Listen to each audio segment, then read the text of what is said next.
നമസ്കാരം. മലയാളി വാർത്ത ഇൻസൈഡിലേക്ക് സ്വാഗതം. ഒരു വശത്ത് ട്രംപ് മൂപ്പിക്കുന്നു, മറുവശത്തിത നെതന്യാഹു കുതിച്ചു ചാടി.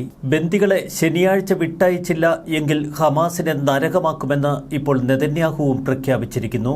ഞായറാഴ്ച മുതൽ യുദ്ധം പുനരാരംഭിക്കാൻ IDFന് നെതന്യാഹു നിർദ്ദേശം നൽകിക്കഴിഞ്ഞു. ബന്ദിക്കൈമാറ്റം നീട്ടിവെച്ചാൽ വീണ്ടും ആക്രമണം ആരംഭിക്കുമെന്ന പ്രഖ്യാപനമാണ് ഇപ്പോൾ ഇസ്രായേൽ നടത്തിയിരിക്കുന്നത്.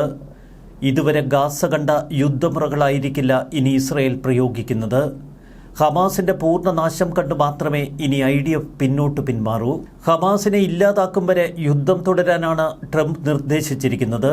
വെടിനിർത്തൽ ധാരണ ലംഘിച്ച് ഇസ്രായേൽ ആക്രമണം നടത്തുന്നുവെന്ന് ആരോപിച്ചാണ് ബന്ദികളെ ഇനി വിട്ടയക്കില്ല എന്ന പ്രഖ്യാപനം ഇക്കഴിഞ്ഞ ദിവസം ഹമാസ് നടത്തിയത്.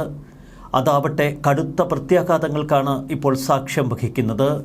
മറുവശത്ത് അമേരിക്കൻ പ്രസിഡന്റ് ഡൊണാൾഡ് ട്രംപ് ശക്തമായ ഭാഷയിൽ ഹമാസിന് മുന്നറിയിപ്പ് നൽകി. ഈ ശനിയാഴ്ച രാത്രി 12 മണിക്ക് മുൻപ് മുഴുവൻ ബന്ദികളെയും വിട്ടയച്ചില്ല എങ്കിൽ ഹമാസിനെ കാത്തിരിക്കുന്നത് നരകമായിരിക്കുമെന്ന് ട്രംപ് വീണ്ടും ഓർമ്മപ്പെടുത്തി. ശനിയാഴ്ച ബന്ദികളെ വിട്ടയച്ചില്ല എങ്കിൽ വെടിനിർത്തൽ കരാർ റദ്ദാക്കി ഹമാസിനെതിരെ യുദ്ധം ചെയ്യാനാണ് ട്രംപ് ഇസ്രായേലിനോട് ആവശ്യപ്പെട്ടിരിക്കുന്നത്. അത് പൂർണ്ണമായും ഇസ്രായേൽ ഏറ്റെടുത്തു കഴിഞ്ഞു. എന്നാൽ നെതന്യാഹു ഹമാസിനോട് കൽപ്പിച്ചിരിക്കുന്നത് ശനിയാഴ്ച വിട്ടയക്കാം എന്ന് നേരത്തെ കരാറിൽ പറഞ്ഞിരുന്ന 3 ബന്ദികളുടെ കാര്യമാണോ, അതോ ഹമാസ് തടവിലാക്കിയിരിക്കുന്ന മുഴുവൻ ബന്ദികളുടെ കാര്യമാണോ? ഇക്കാര്യത്തിൽ ഇപ്പോഴും വ്യക്തതയില്ല. ശക്തമായ യുദ്ധനീക്കങ്ങൾ നടക്കുമ്പോൾ മറുവശത്ത് ഇസ്രായേലുമായി വെടിനിർത്തൽ ധാരണ തുടരാൻ പ്രതിജ്ഞാബദ്ധമാണ് എന്ന് ഹമാസ് പ്രതികരിക്കുന്നു. വെടിനിർത്തൽ ധാരണ ലംഘിക്കുന്നത് ഇസ്രായേലാണ്. ജനുവരി 19 വെടിനിർത്തലിന്റെ 1ാം ഘട്ടം പ്രാബല്യത്തിൽ വന്ന അന്നു മുതൽ ബന്ദികളെ ഹമാസ് വിട്ടയച്ചിരുന്നു. എന്നാൽ വെടിനിർത്തൽ ധാരണ ഇസ്രായേൽ ലംഘിക്കുന്നതായി കാട്ടി ബന്ദികളെ ഇനി ഒരു അറിയിപ്പുണ്ടാകുന്നതുവരെ വിട്ടയക്കില്ല എന്ന് ഇക്കഴിഞ്ഞ ദിവസം ഹമാസ് പറഞ്ഞിരുന്നു. ഗാസയിലെയും വെസ്റ്റ് ബാങ്കിലെയും ഫലസ്തീനികളെ അവിടെ നിന്ന് മാറ്റിപ്പാർപ്പിക്കുമെന്ന തന്റെ നിലപാട് ആവർത്തിക്കുകയാണ് മറുവശത്ത് ട്രംപ്. ജോർദാൻ രാജാവുമായുള്ള കൂടിക്കാഴ്ചയിലും ട്രംപ് തന്റെ ആവശ്യം അദ്ദേഹത്തിന് മുന്നിൽ ഉന്നയിച്ചു. പശ്ചിമേഷ്യ വീണ്ടും സംഘർഷത്തിലേക്ക് വഴുതിമാറുന്ന കാഴ്ചകളാണ് ഇപ്പോൾ ലോകത്തിന് മുന്നിൽ.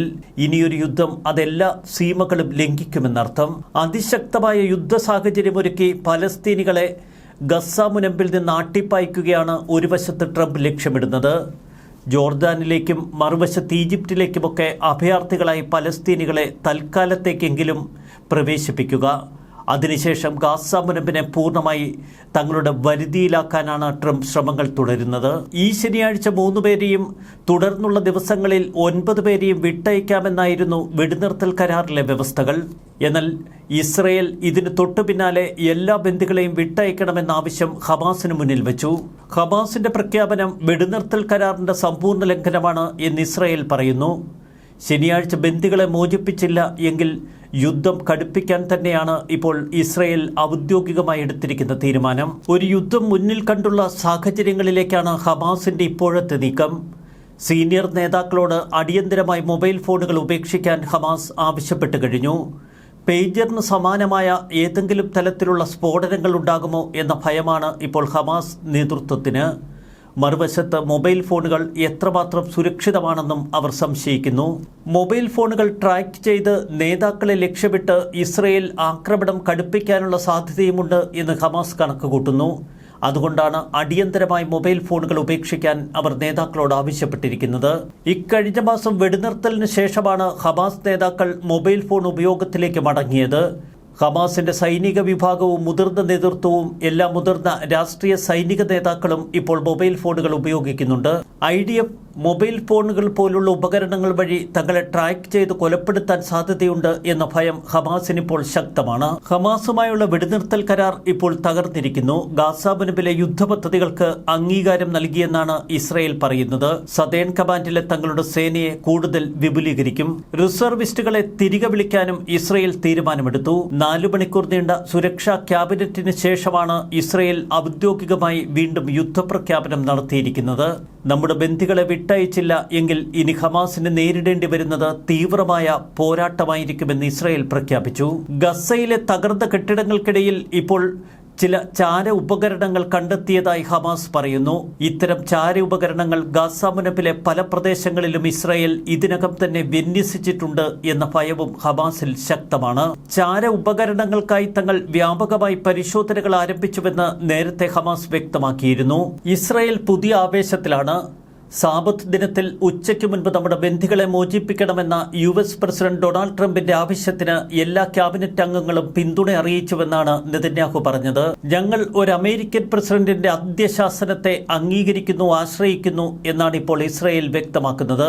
ഹമാസ് എങ്ങനെ ഞങ്ങളുടെ യുദ്ധ നീക്കങ്ങളോട് പ്രതികരിക്കുന്നു എന്ന് ഞങ്ങൾ കാത്തിരിക്കുന്നു. കരാർ ഞങ്ങൾ ലംഘിച്ചിട്ടില്ല. ഹമാസാണ് കരാർ ലംഘിച്ചത്. ഞങ്ങളുടെ ഭാഗം കരാർ ലംഘിച്ചതിന് ന്യായീകരണമുണ്ട്. ഗാസയുടെ ഭാവിയെക്കുറിച്ചുള്ള അമേരിക്കൻ പ്രസിഡന്റ് ഡൊണാൾഡ് ട്രംപിന്റെ വിപ്ലവകരമായ കാഴ്ചപ്പാടിനെ ഇസ്രായേൽ മന്ത്രിസഭ പൊതുവെ അംഗീകരിച്ചു. ഇതിനെ ഏകകണ്ഠമായി പിന്തുണയ്ക്കുന്നുവെന്നാണ് ഇസ്രായേൽ പറഞ്ഞത്. ഗാസ മുനമ്പ് ഏറ്റെടുത്ത് പൂർണ്ണമായി പുനർനിർമ്മിക്കുമെന്ന അമേരിക്കൻ പ്രസിഡന്റിന്റെ പ്രഖ്യാപനം ഇസ്രായേലിൽ പുതിയ ആവേശം നിറച്ചിരിക്കുന്നു. ഇതുവരെ ഗാസ മുനമ്പിനെ എങ്ങനെ സുരക്ഷിതമായി നിലനിർത്തും എന്നതിലായിരുന്നു ഇസ്രായേലിന് ആശങ്ക. ഒരു പടി കൂടി കടന്ന് ഗാസ മുനമ്പിൽ നിന്ന് പലസ്തീനികളെ പൂർണ്ണമായി തുരത്തുമെന്ന ട്രംപിന്റെ പ്രഖ്യാപനം.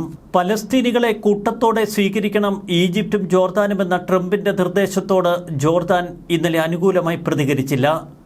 പക്ഷേ ഈജിപ്ത് വളരെ സൂക്ഷിച്ചാണ് ട്രംപിനോട് ചില വാക്കുകൾ കൊടുത്തത്. ഗാസ മുനമ്പ് പുനർനിർമ്മിക്കാൻ തങ്ങൾ ഒപ്പമുണ്ട് എന്നാണ് ഈജിപ്ത് ട്രംപിനോട് പറഞ്ഞത്. പക്ഷെ പലസ്തീനികളെ തൽക്കാലം അവിടെ നിന്ന് കുടിയിറക്കരുത്. പലസ്തീനികൾ സ്ട്രിപ്പിൽ തന്നെ തുടരട്ടെ, നമുക്ക് ഗസ മുനമ്പ് പുനർനിർമ്മിക്കാൻ ഒത്തുചേരാമെന്നാണ് ഈജിപ്ത് അമേരിക്കയോട് പറഞ്ഞത്. അറബ് രാജ്യങ്ങൾ നിരസിച്ചിട്ടും ഗാസ മുനമ്പ് ഏറ്റെടുക്കും എന്ന് ട്രംപ് തുടർച്ചയായി പറഞ്ഞുകൊണ്ടിരിക്കുന്നു. അവിടെയുള്ള ജനങ്ങളെ അയൽ രാജ്യങ്ങളായി ഈജിപ്തിലേക്കും ജോർദാനിലേക്കുമൊക്കെ അയക്കും എന്നും ട്രംപ് ആവർത്തിക്കുന്നു. ഇസ്രായേലിലും ഇത് പുതിയ ചർച്ചകൾക്ക് വഴിമരുന്നിട്ടു. ഗാസ മുനമ്പ് പൂർണ്ണമായി ഒഴിപ്പിച്ച് അവിടെ പുനർനിർമ്മാണ പ്രക്രിയകൾ ആരംഭിക്കണമെന്ന നിർദ്ദേശം ഇപ്പോൾ പല ഇസ്രായേലികളും മുന്നോട്ട് വയ്ക്കുന്നു. ഇസ്രായേലിലെ വ്യവസായ ലോകവും ഉറ്റുനോക്കുകയാണ് ഇപ്പോൾ ഗാസ മുനമ്പിലേക്ക്. ട്രംപിന്റെ സേന ഗസ മുനമ്പിലെത്തിയാൽ കാര്യങ്ങൾ എളുപ്പമാകും എന്നും കണക്കുകൂട്ടുന്നവരുണ്ട്. വെടിനിർത്തൽ കരാർ ലംഘനത്തിന്റെ പേരിൽ ഇസ്രായേൽ യുദ്ധം പുനരാരംഭിക്കും എന്ന് ഏറെക്കുറെ ഉറപ്പാണ്. അങ്ങനെയെങ്കിൽ കാര്യങ്ങളെല്ലാം വളരെ ഭദ്രമായി ട്രംപിന്റെ കയ്യിൽ ചെന്നെത്തും. അമേരിക്കയും ലക്ഷ്യമിടുന്നത് അതുതന്നെയാണ്. ഹമാസിനെതിരെ ഇനിയൊരു യുദ്ധം, പൂർണ്ണമായും ഗസ മുനമ്പിലെ നരകതുല്യമാക്കുന്ന ആ യുദ്ധത്തിനൊടുവിൽ ട്രംപ് വിഭാവനം ചെയ്തതുപോലെ കാര്യങ്ങൾ തന്റെ കൈപ്പിടിയിലെത്തും എന്ന് അമേരിക്കയും ട്രംപുമൊക്കെ കണക്കുകൂട്ടുന്നു. ന്യൂസ് ഡെസ്ക് മലയാളി വാർത്ത ഇൻസൈഡ്.